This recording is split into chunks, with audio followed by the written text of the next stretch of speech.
It's Levi Brackman here with Truth, Jewish Wisdom for Today. Thank you so much for joining.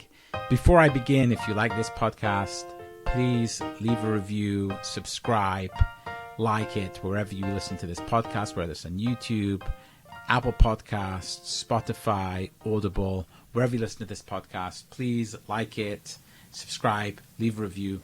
That helps other people also find the podcast. Thank you so much. And now on to this new episode of a brand new season of Truth's Jewish Wisdom for Today. And the name of the season is Torah Portion Uncensored.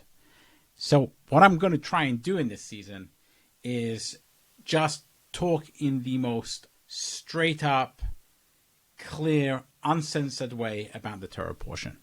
It's going to be based on the text of the Torah portion, and it's going to be based on ideas found in medieval Jewish philosophy, as well as reflections based on life today, and seeing the text in view of the evidence that we have from ancient times all the way till this day, and how things seem to have shaken out.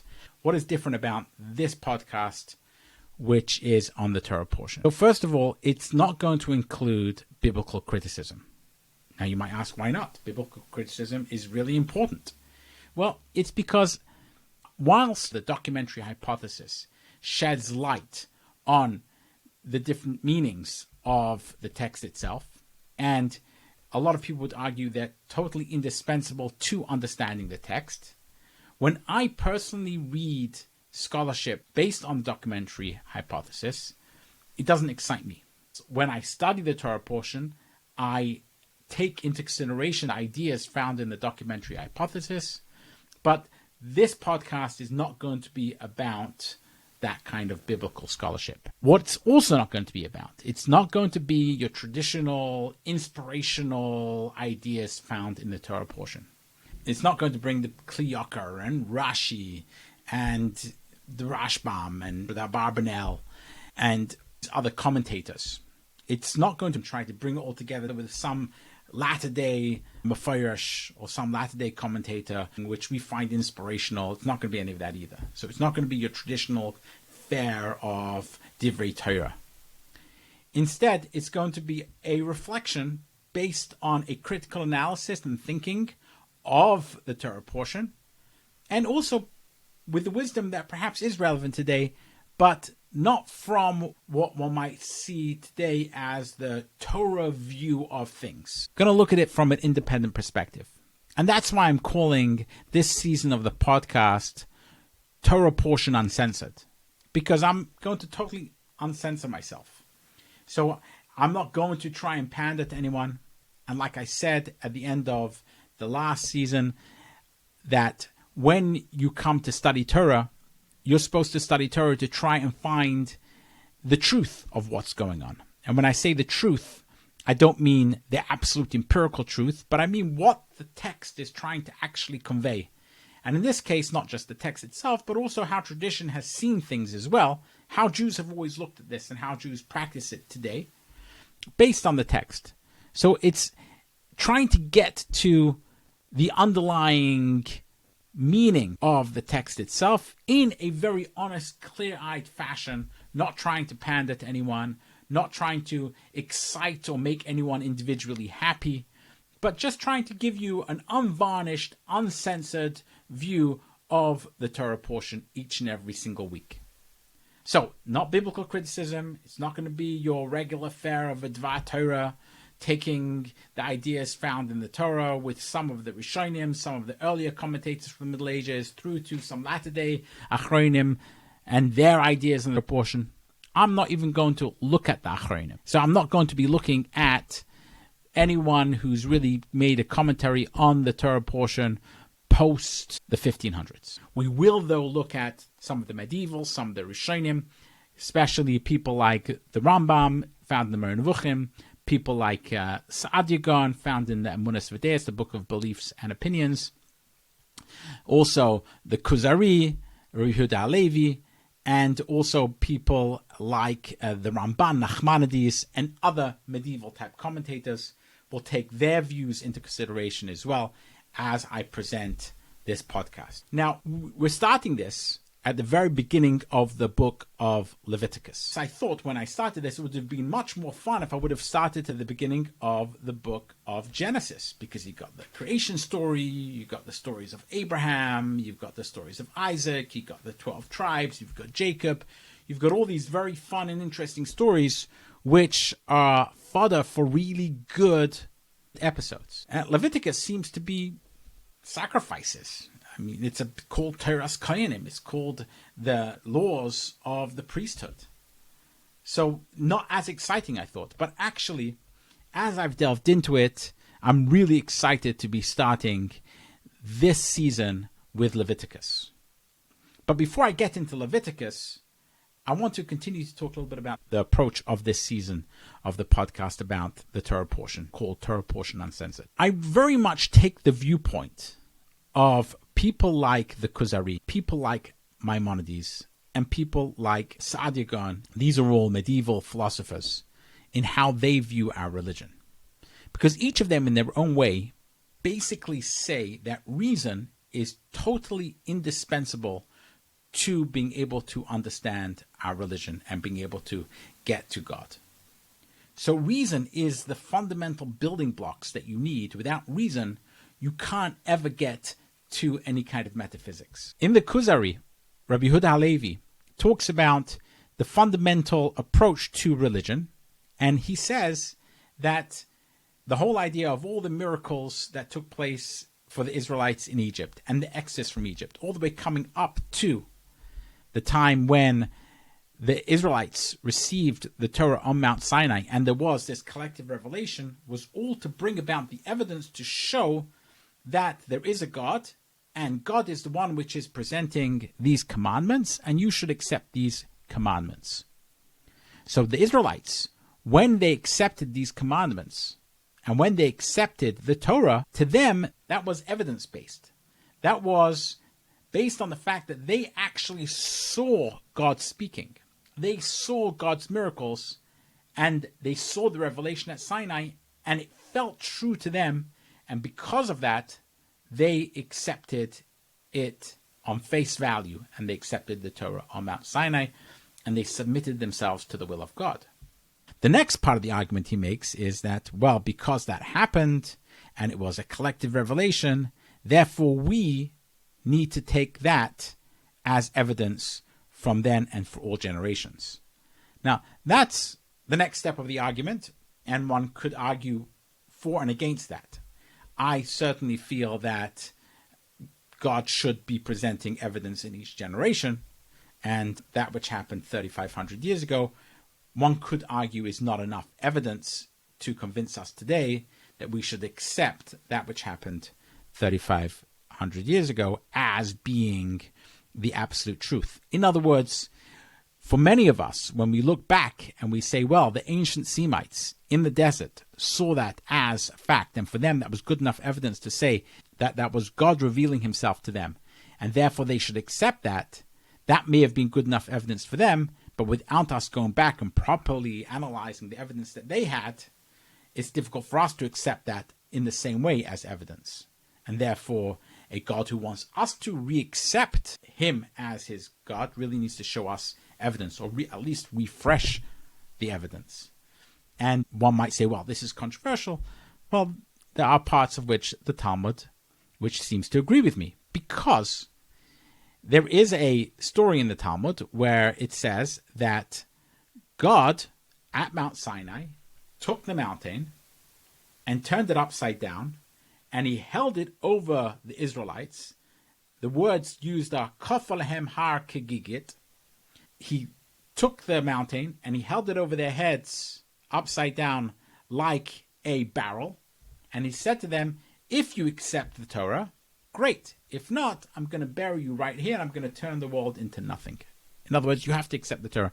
And the Israelites felt forced to accept the Torah at that time. And there is one of the views in the Talmud which says, well, that could be a good argument. After one dies and one stands at the pearly gates and one stands in front of God in order to get judged, if one believes that that happens, one could say, you're asking me to do all these commandments? Well, I didn't really accept it. I was forced to accept it. And that seems like a good argument to be made. Well, one can make the same argument that, well, God revealed himself back then, and it was really compelling 3,500 years ago to the ancient Semites as they left Egypt and as they stood at the foot of Mount Sinai. But for many people, that same circumstances as is presented to us today doesn't feel as compelling without re-examining that evidence. And we don't have an ability to really re-examine that evidence properly, except for what's written in the book. And for many people, they don't feel that that is compelling enough. So it behooves God, therefore, to then refresh the evidence for us, one might argue. And that certainly is an argument, or a similar kind of argument, that is being made in the Talmud itself. Just because we're right next to Purim, one might argue that that's why you had the story of Purim, where the Israelites then re-accepted upon themselves the Torah. Kimu v'kiblu aleim. They accepted again the Torah upon themselves, this time willingly. So, but that was back then as well. That doesn't mean that it's accepted every single time, willingly, even till this day. So, what I'm saying is the Kuzari's argument, however, has two parts to it. The first part to his argument is that God needed to show the evidence to the Israelites in order for them the first time to accept God and his Torah. It was based on evidence. And then there's the second part to his argument, which is that because they accepted it, therefore it was an historical event, and therefore everyone needs to accept it for all generations. I'm saying that part of the argument is less compelling. But the first part of the argument is really compelling, that this is a religion which is based on evidence. It's not based on blind faith and trust. It's not based on the trust and faith in one person, and neither is it based on blind trust, but it's based on the assumption that the Israelites and the Jewish people are going to look at the evidence and then make a decision based on the preponderance of the evidence. So that is how we're going to look at the Torah in this season. We're going to look at it based on reason and evidence. Reason is fundamental to Judaism. Maimonides, in the guide, has an argument which is somewhat similar to this, which he says, and throughout the seasons of this podcast, I've brought up this multiple times, that he talks about the eternity of the universe. And he brings two examples of philosophers who talk about the eternity of the universe, Aristotle and Plato. And Aristotle is of the opinion that the universe was created out of prime matter. In other words, the matter of the universe was always here, and the universe, therefore, was eternal. There was no one point in time where God created the world. That doesn't mean that Aristotle doesn't believe in a God.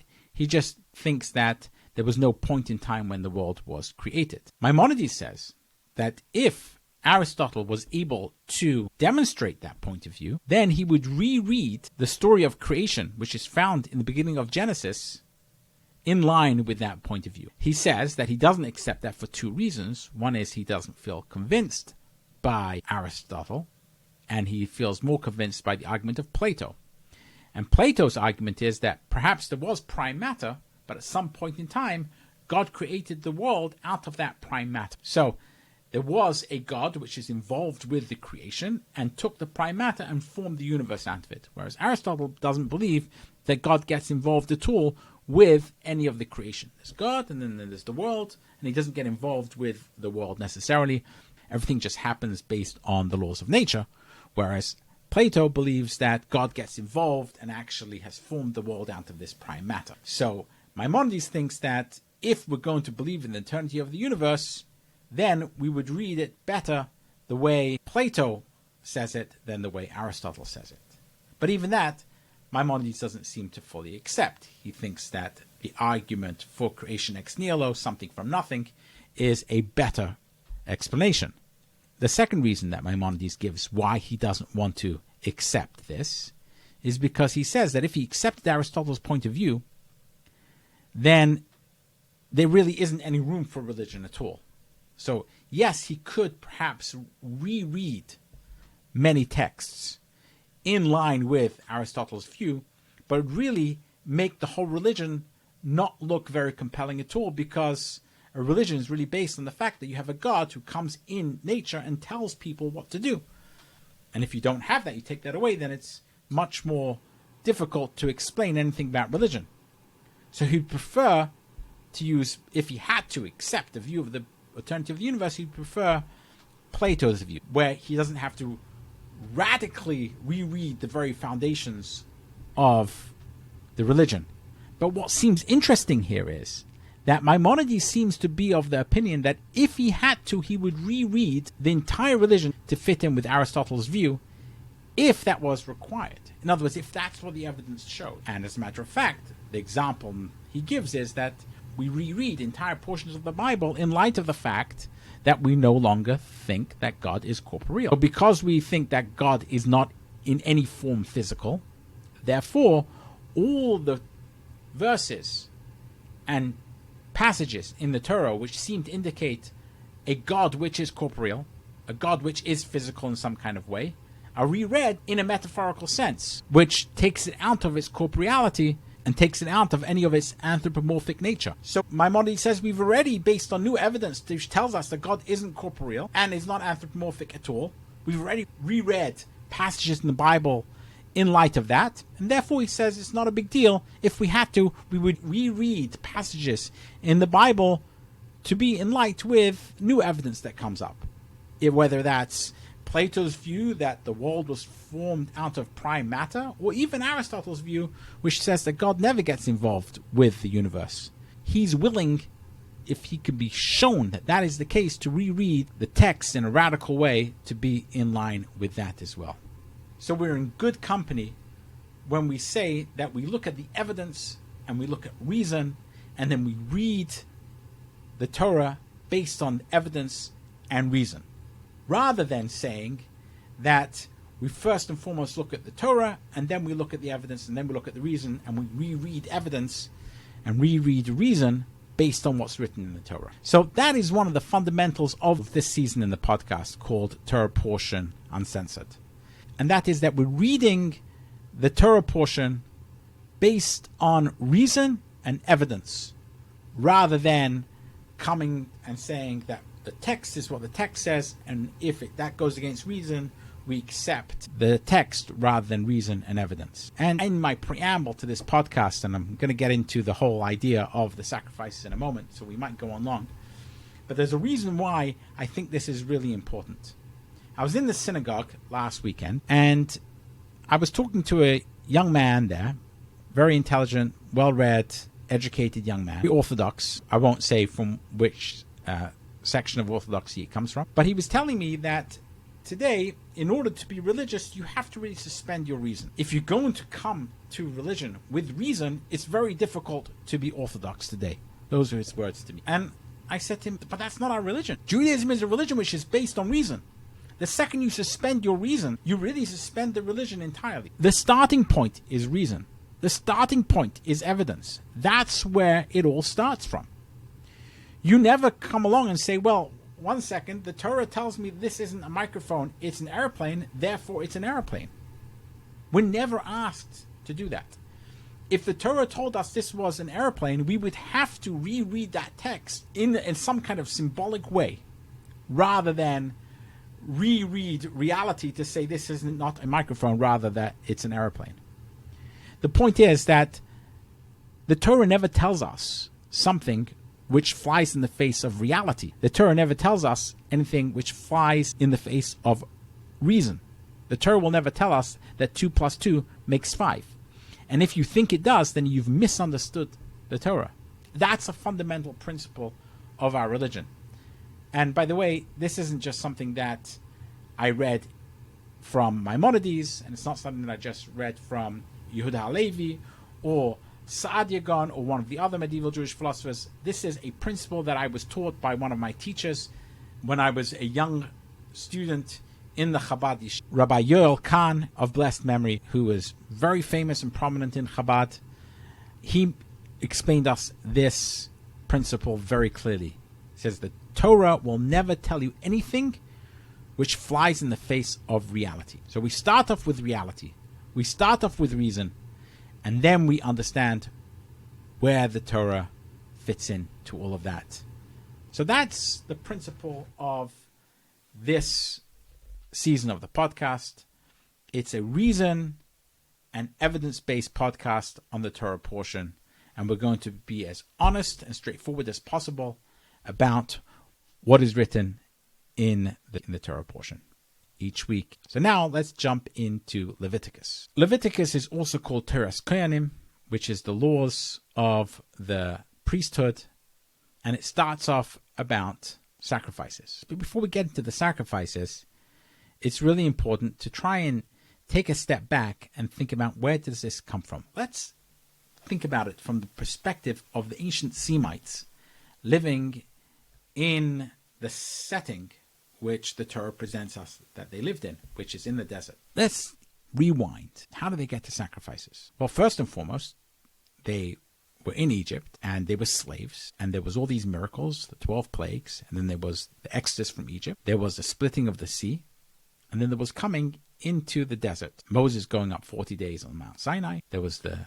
golden calf. Then there was the punishments for the golden calf. There was the erecting and building of the tabernacle. And that's basically where we're at. The tabernacle is being built, and that's where we're holding in the progression of the story. What was this tabernacle? What was it all about? What was the purpose of it? So according to Nachmanides, and it seems to me that the Kuzari, Rabbi Yehuda Halevi, also seems to be of this opinion, and also seems to make sense, that if you're an ancient Semite and you're in the desert, you see that God is speaking to Moses. Moses goes up the mountain and he speaks to God face to face, and you have this whole experience of the revelation at Sinai, where God comes down on Mount Sinai and he speaks the 10 Commandments. And this experience is overwhelming. You have a divine revelation.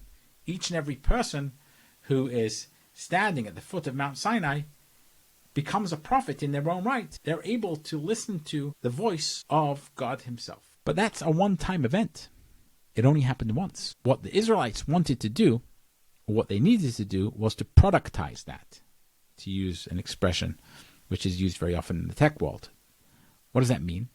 That they wanted to be able to take that God speaking on Mount Sinai, put it in some kind of can, so they can now have it with them wherever they go. And that's really what the tabernacle was all about. According to Nachmanides, the tabernacle was a kind of technology, ancient technology, through which God would now talk to the people in this world. The only time God really spoke to the people before that was on Sinai. Well, now they wanted to have something where God would talk to them regularly. They needed something with which to be able to receive that transmission. The construction of this tabernacle was there in order to be able to receive the communication from the divine. And in their mind, this was the technology which enabled the reception of divine communication. If they built this tabernacle, and they built the ark, and they had the altars, and they had it made in this particular way, and the priests would wear these particular types of garments, and they followed these types of rules associated with the tabernacle, then there would be a receptivity to the divine. The technology would be built in a way in which the divine would be able to now speak to the Israelites. So think of the tabernacle as the technology which was able to receive divine communication in the physical world. So it's where divinity, which is, one might argue, is everywhere, but it can't express itself unless it has the right technology through which it can express itself. Think about, for example, radio waves. Radio waves are everywhere. A radio is able to accept the radio waves through its antenna so that you can listen to the radio. So in a similar way, when God wants to communicate, there needs to be something which can receive God's communication, and that's really what the tabernacle was all about. So prior to that, it could only happen on Mount Sinai, and that was a one-off event. But you want to take that and create it so that God can communicate regularly, you need to have some kind of technology, and that was the tabernacle. Now, through this, you have all these laws, And the question is, well, what happens if we contravene these laws? Maybe God gets upset and stops talking to us. Well, there has to be some kind of way in which we can appease God. And the way in which God is appeased is through these sacrifices. Well, at least that's what it seems. If you're an ancient Semite, you might say, well, we've now got this. God spoke to us on the mountain. Now we created this technology so that we can productize it. So now God is now able to communicate with us regularly. This is our tabernacle, which is our technology which enables God's voice to be heard on top of the ark, between the two cherubs, between the two cherubim. God speaks. And in the beginning of this week's Torah portion, actually, God calls out, Vayikra.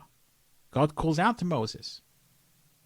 So it works. The technology is working. So now it's all ready. We have the tabernacle. It's working. The technology is working. Now the problem is, well, what's going to happen if the Israelites sin? They sinned before. They upset God with the golden calf. What's going to happen now? Well, there has to be a way to appease God. And that, it seems, is where the sacrifices come in to appease God. So from the Israelites, this makes perfect sense. If you're an ancient Semite in the desert, you've got it all worked out. You've got the place where God can come and rest his glory, speak to people. The technology is there. And we've got a way, if we make a mistake, to appease God, but through the sacrifices. But let's take it from a more modern perspective. The fact is that we don't have sacrifices today as the Jewish people. There is no temple where people are slaughtering animals and bringing them up on the altar to God to appease him. There is a huge amount of ink spilt in the Torah about sacrifices, but we seem to have done away with that entirely. Now you might say, well, that's because the temple was destroyed, but we do have Israel again. And if we wanted to, we could probably build a temple to God and bring sacrifices. Why have we not done that? As a matter of fact, there's a lot of discussion about why that has not been the case. And I think it's Rabbi Akiva who basically says, well, the reason why we don't do that today is because we don't know the right color of the garments of the priests, therefore it wouldn't work. Well, frankly, that seems to me to be an excuse. Because, I mean, there are many things we don't know exactly how they happened in the time of the desert 3,500 years ago, but we still are doing it today as Jews. So why, for example, tcheles, we don't know that kind of turquoise, which is supposed to be in the tzitzit, but people are still wearing tzitzit. So why wouldn't we build the tabernacle just because we don't know the exact color of the garments and what they're supposed to be?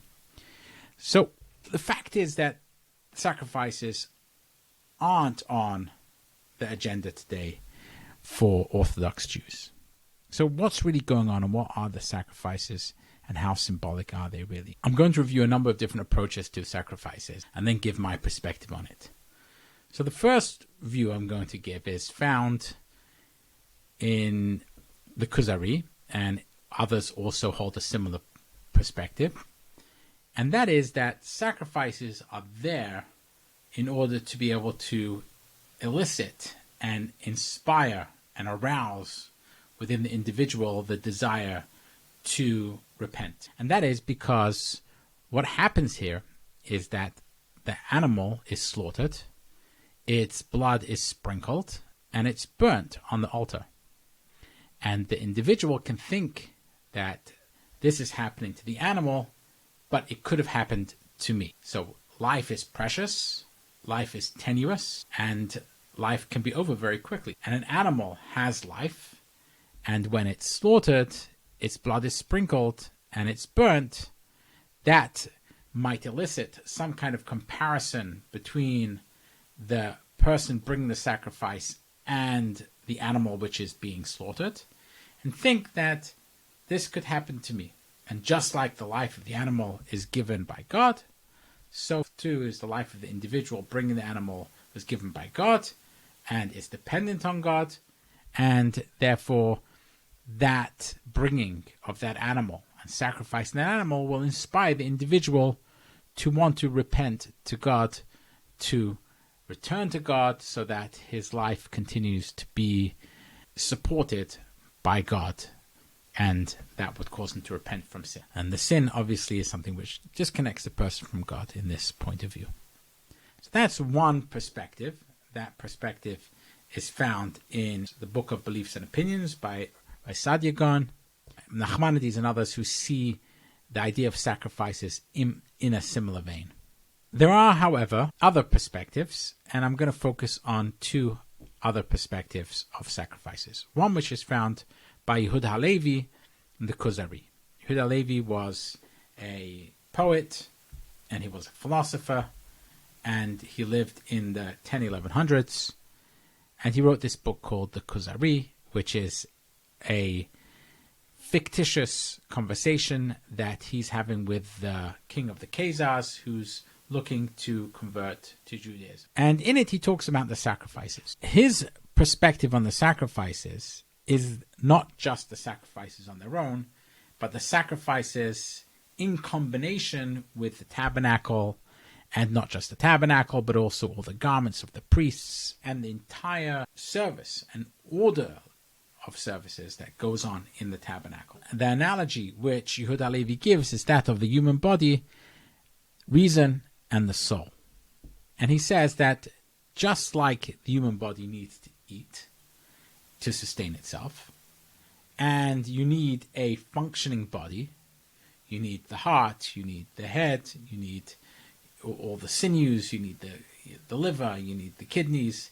All of that is needed in order for the body to function. And if it's all set up in an orderly fashion, then you have the ability for the soul to rest on the body, and not just the soul, but also reason to rest on the body. And a person can then reason with his mind. But if the person isn't healthy, then the person is not able to reason as well as they could if they were healthy. Well, in order for the soul to give life force to the body, it needs to have a healthy body. But he points out that doesn't mean that you can't have reason, what he calls king reason, without food. And that reason and the soul doesn't need food. But if you want the body to be able to transmit that reason, then it needs food, and the body needs to be healthy, and it needs to be orderly, etc.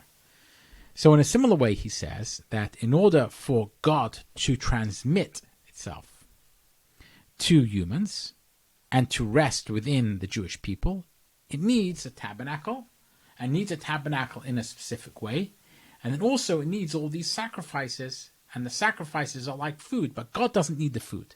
This is something that the people need to do with the sacrifices and with the orderlies of the tabernacle, with all the different manner in which the sacrifices are brought up, and the different types of sacrifices, and the types of garments, and the purity which exists within the tabernacle. All that is needed in order for the divine presence to be able to rest in the tabernacle, and then to transmit down to the Israelites, the Jewish people. Similar to what I was talking about earlier on in the view of the Ramban, Nachmanides, who saw the whole tabernacle as a type of ancient technology that enabled the divine to be able to transmit its voice, if you like, to the Jewish people and to Moses. In a similar way, it seems that what the Yehuda Halevi is saying, the Kuzari is saying, is that in order for God to rest upon the Jewish people, there needs to be this tabernacle and the sacrifices in a very orderly fashion and with purity and wearing specific garments, etc. Just like the body needs to be ordered in a specific way, needs to be healthy in order for the soul to rest upon it, and in order for a person to get intelligence and to be able to reason. Although he tries to point out that the body isn't reason, he makes a separation between the body and reason. But reason is everywhere. Reason exists. Not everyone is as intelligent as the other person. And his view that is that the healthier you are, the better your body is, the more you'll be able to absorb the reason and absorb the soul. And therefore, the more you have of the tabernacle in an orderly way and set up in a particular manner with the sacrifices, and the sacrifices are similar to food, You need that as well. That is able to then bring down the divine presence. That's the way Yehuda HaLevi sees the sacrifices. But it's really interesting because the question would be, well, what if we didn't have the tabernacle and the sacrifices? What would happen then? Well, it seems from the continuation of the discussion in the Kuzari that even without the sacrifices and without the tabernacle, the Jewish people can still accept the divine presence upon themselves, and they're inherently able to accept the divine presence within themselves. He talks about the Shabbat, he talks about circumcision and other types of commandments which also bring down the divine presence, and therefore it's a big question mark in my mind whether the Kuzari feels that it's absolutely necessary to have the sacrifices and the temple in order for the divine presence to actually rest upon the Israelites. It could be his view is that there are other ways in which to do it, Shabbat, circumcision, other mitzvot, and perhaps prayers as well, and all of that is now good enough in order to be able to bring the divine presence and to have that communication with the divine. The view which is very explicit that there is no longer a need for sacrifices is Maimonides. Maimonides, in the third part of his Guide to the Perplexed, chapter 32, makes it very clear that the only reason why we had sacrifices was in order to wean the Israelites off idolatrous practices. So in his view, the Israelites, the ancient Semites, were people who were very much accustomed to the practices of idol worship. And in the practice of idol worship, one of the ways in which you served idols was by bringing sacrifices. So that was very much the way in which people back then, in those ancient times, knew how to serve a god. It was through bringing up offerings, specifically offerings of meat, animals, slaughtering them and bringing them up. Some people brought human offerings as well. That was frowned upon in Judaism for the most part, and actually became a prohibition. Nonetheless, the way in which people back then, the ancient Semites, the people in ancient times, knew how to serve God was through bringing up offerings. Maimonides says that if they were told, no, you can't bring up offerings anymore, that would be similar to people today, or back in his times, in the 1200s, to be told that you can't pray anymore, you just have to meditate. People wouldn't understand what that means. Now, today, people probably understand that a little bit better. Meditation is a higher form of worship, according to Maimonides, not just Maimonides, according to others as well. Meditation is a higher form of worship than saying the prayers.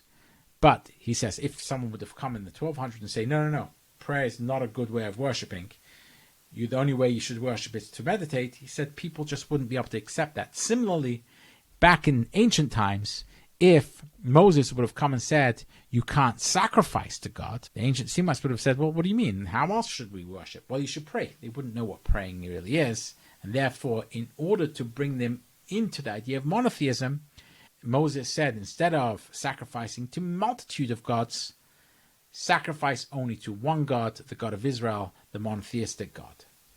And then it seems like over time the idea was to wean them off that practice as well, to bring them to a much higher level of practice, which eventually would be a meditative type of practice. So it seems quite explicit from that Maimonides is of the view that sacrifices are a lower level of worship of God than prayer, and prayer is a lower level of worship than meditation. Therefore, if the temple was rebuilt today, we probably, according to Maimonides, or at least this view presented Maimonides in the Guide for the Perplexed, we would no longer need in a temple today any types of sacrifices. Now, what's really interesting is that when people say this, and I have certainly presented this idea, this Maimonidean perspective to others, people get very defensive about it. And they say, no, Maimonides could not have said that. He couldn't have meant that. Maybe that's just in the Guide to the Perplexed. But there's a whole sections of halacha, and specifically in the Mishnah Torah, in Maimonides' Code of Jewish Law, which talks in great detail about all the sacrifices that need to be brought. And he also talks about when the coming of the Messiah, they're going to rebuild the temple. And obviously in the temple there's going to be sacrifices. So what do you mean that Maimonides doesn't believe in sacrifices in the future? In the third temple there will be sacrifices. Even according to Maimonides, it seems in his code. What I find really interesting about this is that we do live in a time when, if we wanted to, we could build a temple. Well, one might argue, well, Temple Mount, there's a mosque there, etc. And how are you going to build on the Temple Mount? Well, where there's a will, there's a way, number one. Number two, who says it has to be exactly on the Temple Mount? Exactly on where that mosque is. Maybe it could be somewhere else. In other words, if the rabbis really felt it was important enough for there to be sacrifices, they would find a way to do sacrifices. Look, we've got a whole book of the 5 books of Moses which talks about sacrifices. It's called Leviticus. It's the one we're reading now. Not only that, or half of the previous book of Exodus was talking about how to build the tabernacle and what goes on in the tabernacle. Sacrifices. So we've got 1.5 books at least talking about the tabernacle and the sacrifices. That's a large percentage of the 5 books of Moses. Sacrifices is central to Judaism. So if it's so important, wouldn't the rabbis have found a way around the idea that it only is on the Temple Mount, or the idea from Rabbi Akiva Eiger that we need to know the exact color of the garments of the priests are made out of? We find a way around that because there's tons of laws of mitzvot which are found in the Torah which cannot be carried out because we don't have a temple. So if we want to carry those out, can't just ignore them. We now do have sovereignty in the land of Israel. Shouldn't we be rebuilding a temple? And there are many people who argue that we should be. As a matter of fact, I have a friend of mine who I invited to have a conversation on the podcast about this because he believes that it is a sacred obligation of the Jewish people to rebuild the temple and to have the sacrifices reinstituted again. And his argument is that, just like I've made it, that there's so much of Jewish law and of the Torah which talks about it, you can't just ignore it. And he thinks that the fact that so many rabbis are ignoring it is actually a sin. But my perspective on it is slightly different. My perspective on it is that although they don't explicitly say so, most of rabbinic authorities today tacitly agree with Maimonides that the sacrifices are a more primitive mode of worship of God than prayer. And therefore, reinstituting a more primitive mode of worship is just not something they're going to do. Now, they don't explicitly say this. As a matter of fact, explicitly they say that they are looking forward to a time when the third temple will be built and will be bringing up these sacrifices again. But if they were really looking forward to it so much, why wouldn't they be agitating to build one now? Why wouldn't they bring at least some sacrifices like the Paschal lamb, like the Korban Pesach today, which doesn't have to be brought in the temple like the other sacrifices need to be brought in the temple? So why don't they at least do the Paschal lamb? The answer clearly seems to me to be because the rabbis today and Judaism today agrees, not explicitly, but tacitly with Maimonides. That actually, that was in order to help the Israelites wean them off idol worship. Now that we've been weaned off idol worship, now that for 2,000 years we have not brought sacrifices, instead we've prayed, and now many people know how to meditate as well, we're not going backwards, back to sacrifices. So there is that agreement with Maimonides that exists today. So the question then is, when we read Leviticus, all about the sacrifices, what are we to make of it today? Is this just some relic of the past that is not at all applicable to us in our lives today? And it's just an interesting piece of history that once upon a time the Israelites needed to be able to bring these sacrifices because that's the only way they knew how to worship. And now that we have prayers, we don't need that. And now that we meditate, we don't necessarily need prayers. Is that the way we should read the book of Leviticus? And to me, the answer is a little bit more complicated, because I really buy in to Maimonides' view here, which is that the sacrifices are a much more primitive mode of worship, and that I do not look forward to a time when they will rebuild the temple, and we will again bring sacrifices. I think that would be some negative, not a positive. And as a matter of fact, even the Kabbalists think that when the Messiah comes, we're going to have a lifting of consciousness to the degree that we will all know knowledge of the divine. We won't need sacrifices in order to bring us to a conscious awareness that we are connected with God in some way. We'll feel it innately, according to the Kabbalists. So the idea that somehow in the future, when we have this elevated consciousness of the divine, we will go back to sacrificing animals also doesn't seem logical in light of the Kabbalistic point of view of the Messianic era, which is when the third temple will be built. So what is the relevance then of reading about the sacrifices in Leviticus and Vayikra beyond this relic of history? Well, let me first say that I'm okay saying that it's a relic of history and that it has no actual value today. As a matter of fact, there are some mitzvot in the Torah, for example, Ben Seira Meir, that of the rebellious son, where the Talmud itself says that this is just lahagdil Torah lahadira. In other words, we have it today, although it's not relevant, but it's in order to learn more Torah. So it's okay if we have part of the Torah which isn't relevant, never will be relevant, but it's still something which we can continue to study as part of lahagdil Torah lahadira, to make Torah more beautiful and to make Torah greater. And that's fine. But in this case, I think there is some really deep wisdom here. Any action or speech or even thought that we take can either be positive or negative, or it could be neutral. And it's valuable for us to be cognizant and aware of what type of thought, speech, and action we are undertaking. Is it positive? Is it negative? Or is it neutral? And if it is negative, we should figure out a way of how can we get back on par. Anytime we do something which is negative, it's like we're detracting in some way from ourselves.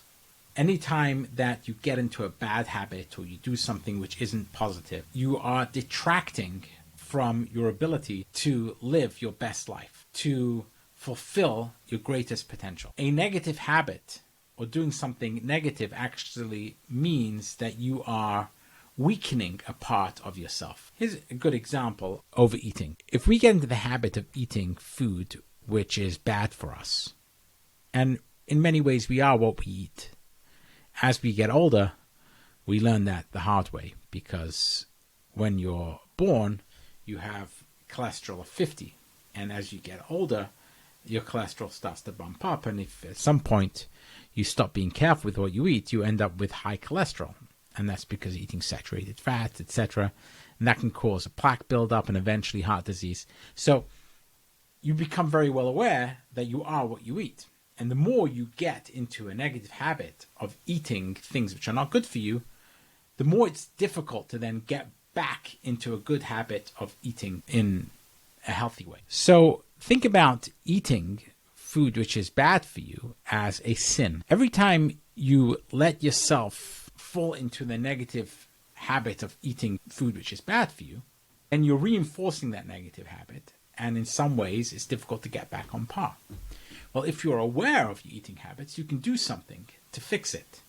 So if you ate poorly one day, you might be able to balance it out the next day, or you might go on a run in the afternoon. You ate poorly for lunch, you go on a run in the afternoon.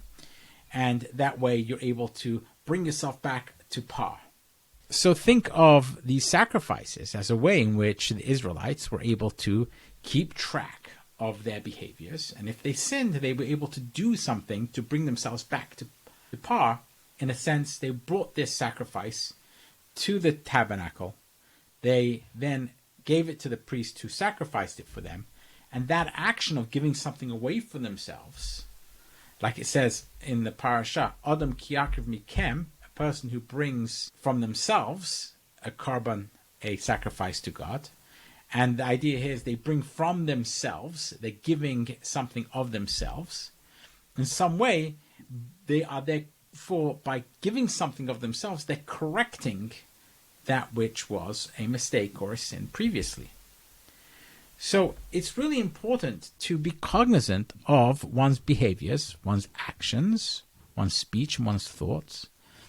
And then if one realizes one's getting into a negative habit, then there are ways of fixing that, taking action to fix it, and learning what that action might be. Once upon a time, back in the tabernacle, they had a whole system, and there were sacrifices that you brought. Today, we no longer have sacrifices, but it's still important to be cognizant that one needs to get oneself back into balance. If one goes off balance by falling into a negative habit, one needs to take an action in the other way to get oneself back on balance. And something symbolic like a sacrifice really helps one get back on balance. So perhaps today it's giving some charity, perhaps it's doing a good deed, it's going for a run, doing some exercise, weights perhaps.